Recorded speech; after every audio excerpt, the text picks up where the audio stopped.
Hi, everyone, and thanks for tuning in to Got Loans, Leverage Your City Employment for Public Service Loan Forgiveness.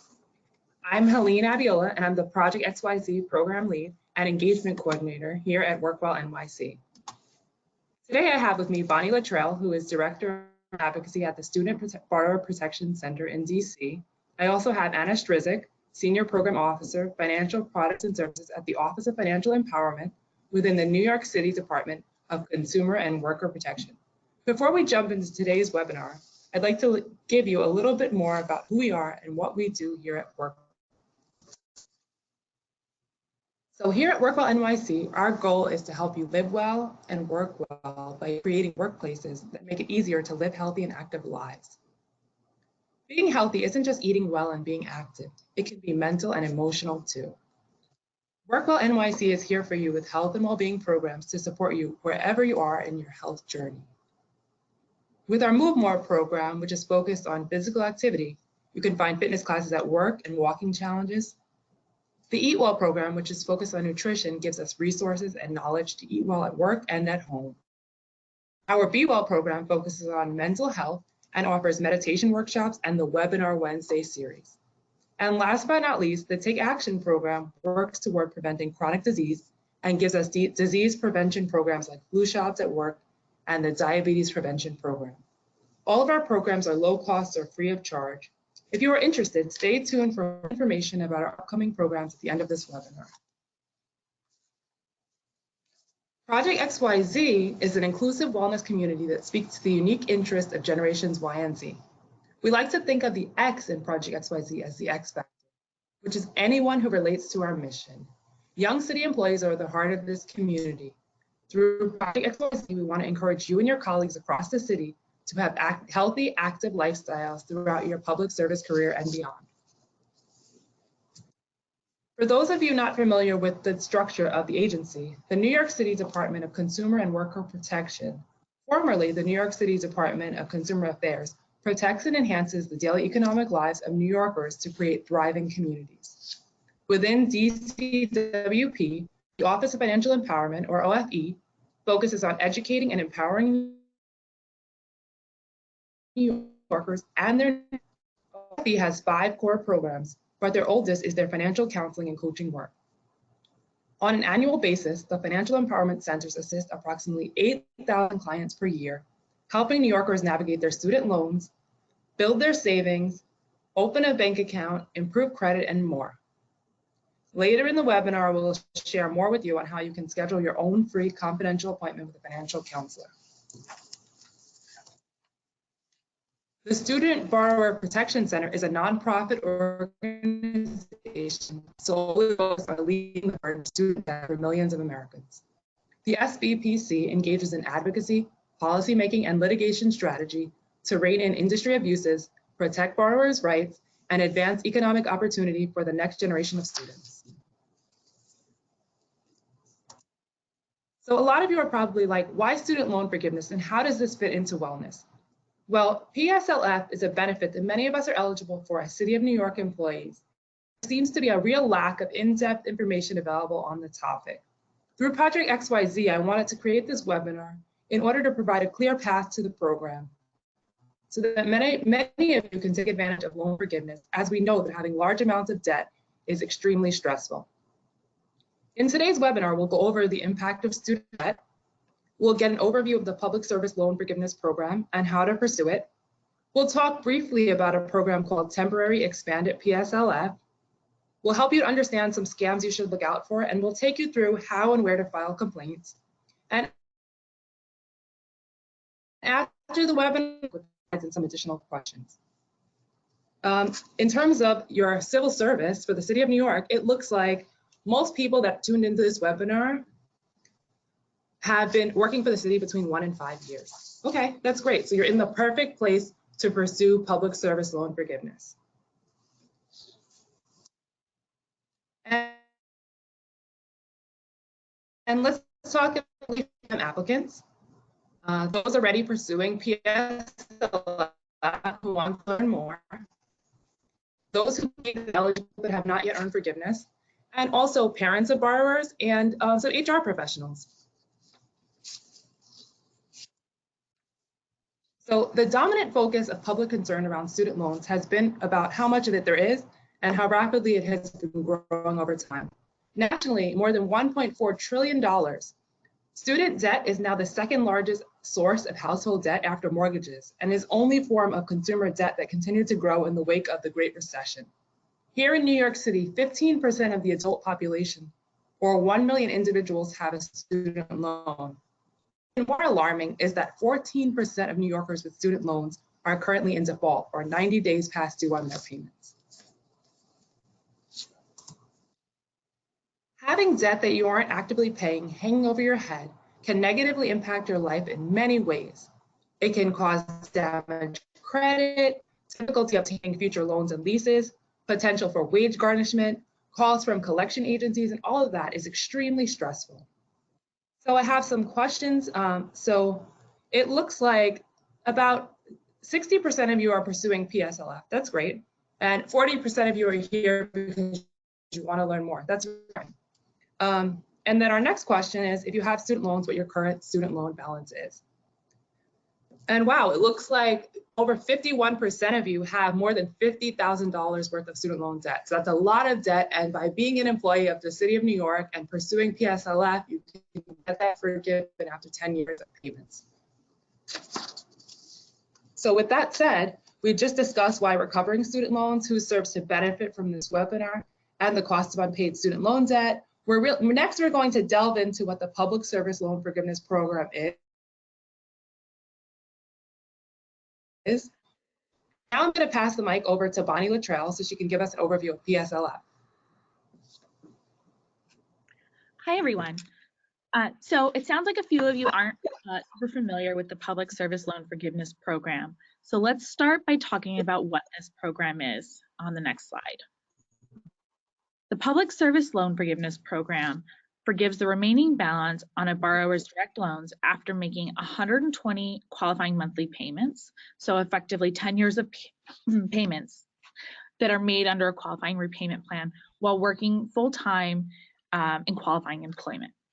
We're going to dive into each of these requirements in more detail, but very briefly, the idea is that if you work in public service and you make 10 years of affordable payments, you can be eligible to have all of your loans forgiven. So on the next slide, you'll see that PSLF program was created in 2007, meaning that the first cohort of borrowers eligible for loan forgiveness in 2017. Since that time, headlines have been filled with stories from borrowers who were denied loan forgiveness, but please don't be discouraged by these stories. Through this webinar, you'll get the information you need to make sure that you avoid the common pitfalls that other borrowers run into so you can successfully earn loan forgiveness. So now we're going to dive into the specific factors for PSLF on the next slide. PSLF has 4 key requirements for eligibility.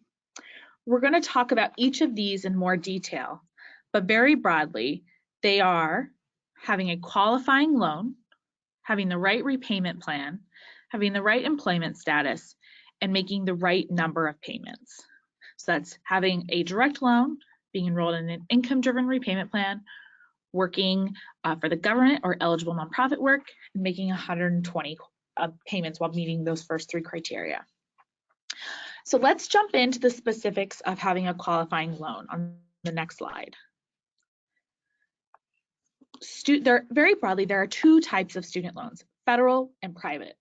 Private student loans are not eligible for loan forgiveness through this program, and we're not going to talk about those here today. We're going to focus on federal student loans and specifically federal direct loans. The most common types of federal student loans are federal family education loans, and these were very common prior to 2010, and then direct loans.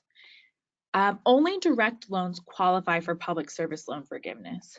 But if you have any of these other types of federal student loans, you can do what's called a consolidation, where you can roll those loans into a qualifying direct loan. If you have Parent Plus loans by themselves are not eligible for public service loan forgiveness, but if you consolidate them into a direct consolidation loan, you can be eligible for public service loan forgiveness. And at the end, you're going to receive a handout and that'll explain more information about how to engage in the consolidation process. So right here you'll see, and I encourage you to, as you're reviewing these slides, take a look at this list here and compare it to your either the promissory note on your student loans or the information about your loans from your billing statement to see if you have eligible loans. The ones on the left, you don't have to do anything. You can just get on track with PSLF right away with those. The ones on the right would need to be consolidated in order to become eligible. The consolidation process can be completed start to finish online at studentloans.gov. We'll talk more about that at the end as well. The one thing I would want to flag though is if you are already making qualifying payments on some of your loans, consider only consolidating the non-qualifying loans, because consolidation will restart the clock for any qualifying payments you've made. So if you have some FFEL and some direct loans, what you can do is only consolidate the FFEL loans, stay on track with your direct loans, and you'll just have two different points of loan forgiveness. So moving on to the next requirement, qualifying repayment plan. There are very generally 4 types of repayment plans for federal student loans. The first is standard. This is a standard 10-year repayment plan where you pay the same amount for 10 years, and then at the end of the 10 years, you have paid off all of your loans. This is the default repayment plan that you're enrolled in when you leave your grace period after you leave school.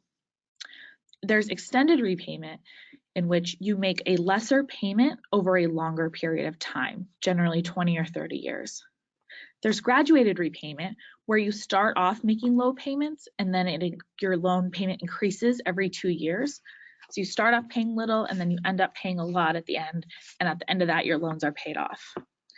But the payment plan we're going to focus on today is called income driven, where under each of those other plans, your loan payment is tied to your loan balance. Income driven actually ties your payment to your income. So it's designed to give you an affordable payment each month based on your discretionary income. On the next slide, you'll see that income driven repayment plans are really the only plans that qualify for public service loan forgiveness. The standard 10-year payment amount does qualify, but the idea being there is that if you stayed on that for 10 years, you would have nothing left to forgive. So you want to enroll in IDR, but know that if you have been paying under standard up until this point, those will still count, and you can get an IDR tomorrow, have a more manageable payment, and still earn loan forgiveness. The one thing I do want to flag that I've seen very often when working with borrowers is that they don't know what type of repayment plan they're in, but they know that they're paying less than they originally owed. And so if you don't know what your payment plan you're in, and you know that you didn't have to fill out an application to enroll in it, you're very likely enrolled in extended repayment. So if you just called your servicer and said, I can't afford my payment, what can you do? And they said, no problem, we'll give you this lower payment, that's likely extended. And that one does not count for public service loan forgiveness. So once we get to the end of the slide here, we'll talk about how to enroll in IDR, but keep in mind that you're gonna want to enroll in an IDR plan. On the next slide, these are the different types of IDR plans. There are quite a few, and so we're going to go through each of these briefly, but what I do want to say is that you don't be overwhelmed, because when you do go to enroll in IDR, there's a box that you can check that says, let my servicer choose whichever plan will give me the lowest monthly payment. So they'll do all the hard work to figure out what you're eligible for, and you can just click that. You just have to know that there is IDR available for you. So the first IDR plan that's most broadly available to borrowers is called Revised Pay-As-You-Earn. Under this plan, you pay 10% of your discretionary income, and you just have to have an eligible loan to enroll. So any direct loan borrower can get into this plan. Additionally, there are some interest subsidies that you can take advantage of under this plan. If you select the box that says choose the plan with the lowest monthly payment, you're likely going to end up in Revised Pay-As-You-Earn. The next one, Pay As You Earn, is very similar except to the Revised Pay-As-You-Earn, except that your payments can never go above what your 10-year standard repayment amount is. That is not true with repay. Your payments can go up as long as your income goes up, but with pay as you earn, your payments will actually top out at that 10-year amount. But the catch here is that you have to be a more recent borrower. So you have to be a new borrower as of 2007 with loans taken out after 2011. Income-based repayment, the third one there, if you're a newer borrower, they also give you the 10% limit for the payment, and it has the standard 10-year repayment cap. And then if you're an older borrower, it's 15%, but it has that same cap. If you have FFEL loans, for whatever reason, if you're not going to pursue PSLF, you're eligible for IBR as well, so keep that in mind. And then finally, income contingent repayment. This plan sets your payments at 20% of your discretionary income. So yes, it is going to be the higher payment of all of these ones we've discussed, but if you have Parent Plus loans and you have consolidated them to become eligible for PSLF, this is going to be the only plan available to you. Okay, on the next slide, factor 3, qualifying employment. So we won't spend too much time here, but know that as New York City employees, you all have qualifying employment. The idea is you have to work full-time as defined by your employer, or at least 30 hours per week. That 30 hours per week comes in for if you're employed in 2 or more jobs, you can combine those to meet the 30-hour requirement and still get credit. So if you work 20 hours per week for New York City and then another 10 hours per week at a nonprofit, at a 501c3, you're still eligible for PSLF. You're just going to send in 2 different forms, and we'll talk about those forms at the end.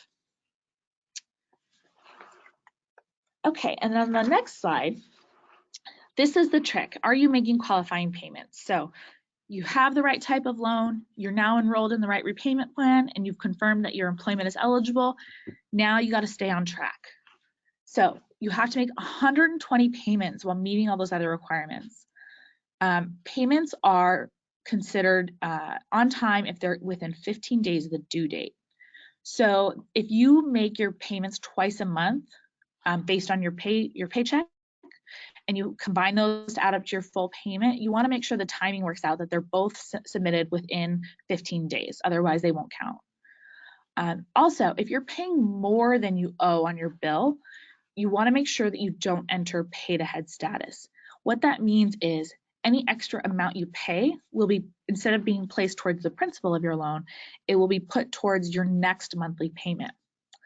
The problem there is that under PSLF, if you're not paying exactly the amount that's due under your IDR plan each month, it's not a qualifying payment. So if you paid $5 extra one month, that got pushed into the next month, and so the next month you paid $5 less than what was due, that payment's not going to count. So you want to make sure that you're paying exactly what's owed, and that you provide standing payment instructions to your servicer that say, I want any extra payments to be applied to my principal. Additionally, if you have lump sum payments, you have employer contributions, or you use your tax return or anything to go towards your loan, know that you cannot have those applied across multiple months to count for PSLF. So if you're going to make a lump sum payment, it's only going to count for 1 month. And then the key here, we mentioned that the payments count after October 1st, 2007, because that's when the program was created. But additionally, payments don't have to be consecutive. If you have changed jobs, or you're jumping in and out between public service and the private sector, you can pick up right where you left off. So if you work for 3 years and make qualifying payments for 3 years, and then leave to go work in the private sector, and then come back, you can pick up right at that 3-year point and keep making payments. The goal is just at the end to get to those 120 qualifying payments. Okay, so now that we've talked about the different requirements, let's talk about how to get on track. Step 1 is to identify your student loan servicer. The student loan servicer is a company that you make payments to each month. The most common ones are Navient, Nelnet, Great Lakes Fed Loan. If you have any servicer other than Fed Loan, Eventually, you're going to need to do some work to get to FedLoan. FedLoan is the only company contracted with the Department of Education to manage the accounts of borrowers pursuing PSLF. And we'll talk about how to do that in just a second. But if you don't know who your servicer is, you can simply log on to that link there and pull up your information. That's the Department of Education's website, and it'll tell you which servicer has been assigned to your account. So on the next slide, step 2. Now you know who your servicer is, and now you want to make sure you're on track. If you have the wrong type of loans, this is the time to consolidate. You can start the consolidation process by going online to studentloans.gov, and we'll show you a screenshot of that in a second. Now, once you've consolidated, you want to make sure you get into the right repayment plan. So you want to enroll in an IDR plan. Again, you don't have to choose. You can simply select the box that says choose the one with the lowest monthly payment. And then once that's all said and done, you want to submit what's called an employer certification form. An employer certification form is where you certify your employment status with your eligible employer, so with New York City, and you submit a form. The form is available online, and you just fill it out, you print it, you have your employer sign it, and then it sends, and what it does is it certifies your intent to pursue PSLF. So it lets your servicer and the Department of Education know that you are trying to earn loan forgiveness. Okay, so let's talk about how to consolidate and then enroll in IDR. On studentloans.gov, which is what that screenshot there is, there's a 4th tab called repayment and consolidation. If you're going to consolidate your loans, you just click on that first bullet there. And if you have some eligible loans and some not, and so you don't want to consolidate them all, it'll actually let you pick specifically which loans you want to consolidate. That process takes about 30 days. If you already have the right types of loans, you can do that 3rd bullet there, apply, recertify, or change an income-driven repayment plan. So you can go online here, you fill out the form, and it asks you about your employment status, about your tax filing status, and your family size. Then, all in the same sitting, you can import your last year's tax return information from the IRS directly. All in all, that process, if your last year's tax return was generally representative of your current income, that's a fine way to go, and the whole process takes about 10 to 15 minutes. If you're one of the 50% of borrowers who doesn't have, whose last year's tax return isn't accurately reflective of their current income, you can do what's called alternative documentation of income. So this is where you complete that first part of the application process, and you fill out the form, and then you simply print it out and attach a copy of your pay stub or a letter from your employer, or as it lists here, your salary information from the employee self-service portal, and you can send that to your servicer as well, and they'll use that information about your income to calculate your monthly payment. When you're in an IDR plan, you do have to annually recertify this plan. So each year you'll get a letter from your servicer saying, usually about 3 months before the deadline, you get a letter saying, hey, it's time to renew, go ahead and fill your application out, and just know that you'll have to plan to do that. Okay, so moving on to the next slide, the employer certification form. So you have the right loans, you're making the qualifying payments, but you want to check your progress. This is the best thing you can do to make sure you're on track. So you fill out this form, you talk about how long you've worked there, the dates and your hours and all of that, and then you have someone from your HR department sign off on it, and then you submit it to FedLoan Servicing. If you have everything aligned, so if you have the right types of loans, you've been making qualifying payments, FedLoan is going to reply and say, great, here's how many qualifying payments you've made. If something is wrong, they'll reply and say, you are not currently eligible for PSLF, here's what you need to do to fix that. So if you have the wrong type of loan or something, they'll let you know. If you do have the right type of loan and you're with any servicer other than FedLoan, submitting an ECF will trigger a loan transfer. It will make sure all of your loans get over to FedLoan because, again, they're the only company eligible or authorized to handle borrowers pursuing PSLF. I would recommend Keeping a copy of your loan payment history. If you are expecting to be transferred, get a copy of your loan payment history from your old servicer. And then also keep a copy of every ECF you have submitted and every response you've received from FedLoan. Additionally, we recommend, while the ECF form is not actually mandatory if you're pursuing PSLF, it's recommended because it helps the Department of Education, your loan servicer, and yourself stay on top of your progress towards PSLF. And we recommend that you complete the form annually and every time you change jobs. So very briefly, I wanted to talk about the Temporary Expanded PSLF program, TEPSLF. Recently, Congress authorized this one-time temporary fix to the PSLF program because there was proof of a lot of servicers providing borrowers with the wrong information about how to get on track for PSLF. So what TEPSLF does is if you have the right type of loans, but you were making payments under the wrong plan, you can get credit for those payments made under the wrong plan. To be eligible for this, you have to be enrolled in IDR for at least a year. So you have to have made at least 12 IDR payments.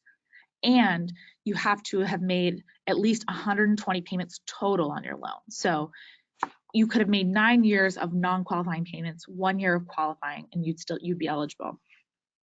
And to sign up for this, you have to apply for PSLF, get rejected, and then apply for this waiver.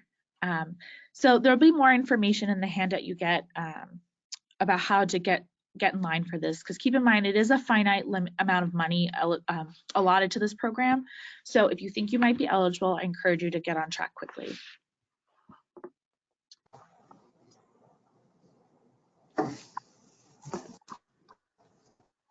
And with that, I'll turn it over to Helene. So now we've learned about the steps you take to apply for PSLF and you're ready to apply. Don't worry if you haven't written anything down, as we'll be sending out these slides and some additional resources to everyone who registered for this webinar. Now we're going to move on to discussing predatory companies and filing complaints with Anna from the Office of Financial Empowerment, who's going to take us through that section. Excellent, and thanks to Bonnie for going over the PSLF program. Now that you've learned a little bit more about how to get on track and pursue this program, we want to ensure that you're aware of the scams that present themselves as shortcuts for PSLF and other forgiveness programs. These scams come in various forms. Sometimes companies will call you, what's known as a robocall or maybe even an in-person caller. Sometimes you might see an ad either in print or in digital media, which would include a link to enroll in some sort of program. Maybe you'd email back and forth with a representative.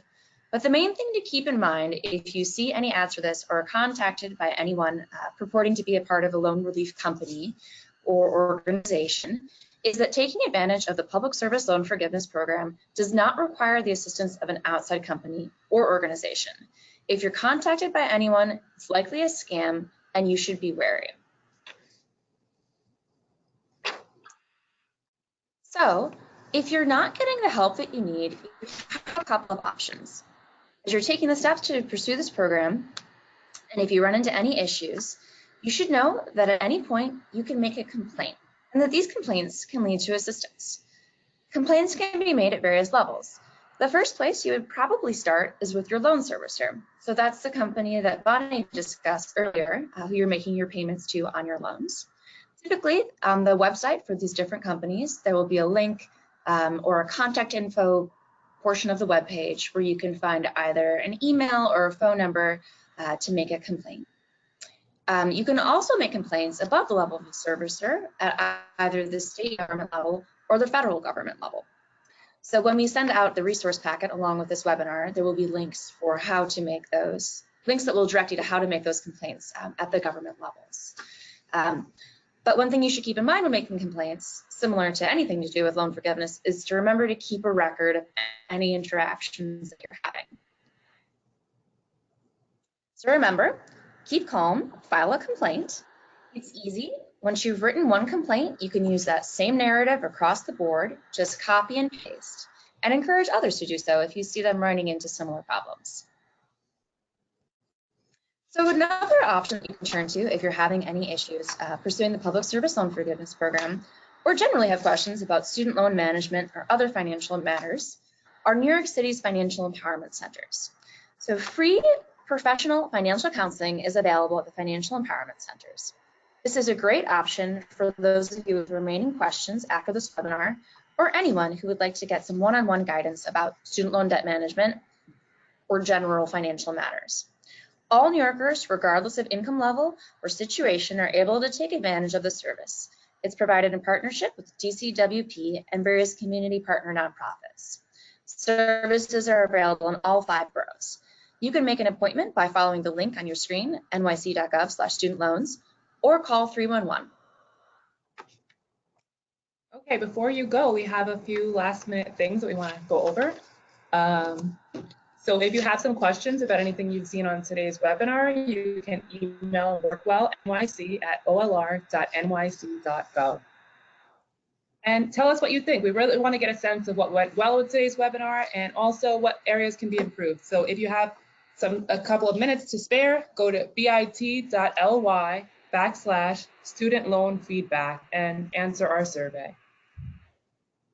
And this slide deck, useful links, and additional resources for teachers will be emailed to everyone who signed up for this webinar.